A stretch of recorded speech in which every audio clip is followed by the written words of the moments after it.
And I know that you're a business consultant and not an economist, but I mean, are you talking, or what are you hearing? Because when we look at these factors of relatively high unemployment because people are choosing not to work, with large levels of inflation, I'm being told that generally speaking, banks are keeping interest rates artificially low at this point in time for things like mortgages to curb this going up.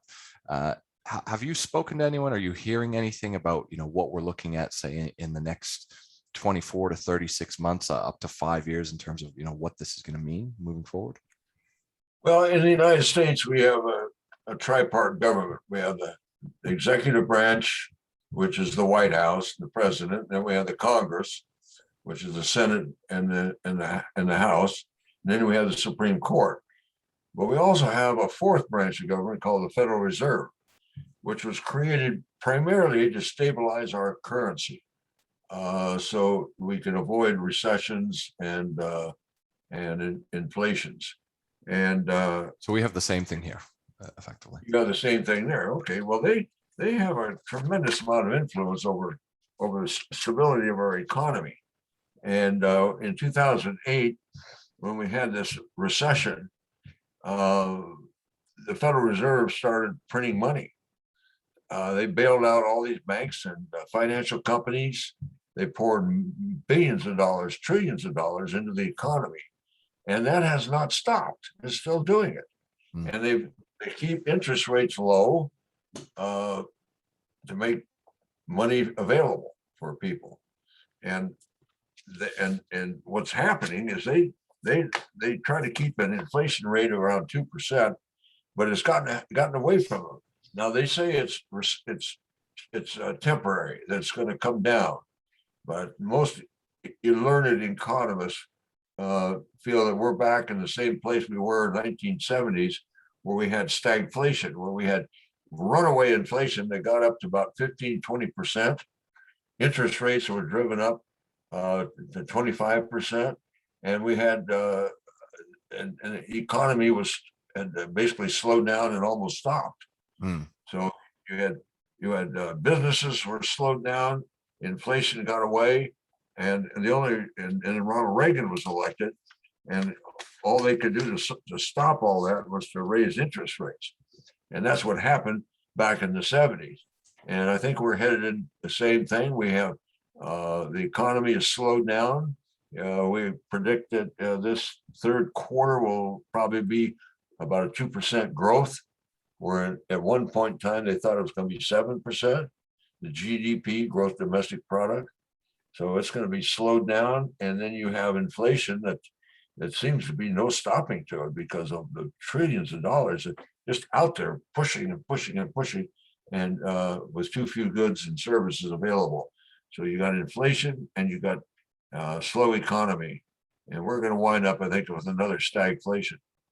So if I'm hearing you right, then effectively rising interest rates is generally designed to restrict people's access to money, to ideally bring it back down to create some buying power out of it again. Yeah, exactly right. They use interest rate to slow the rate of inflation down. Okay. I mean, this is economics 101. You got to stay within your means, and we're certainly not. The United States is just going crazy with spending at the federal level, and eventually, sometime you're going to have to pay for that.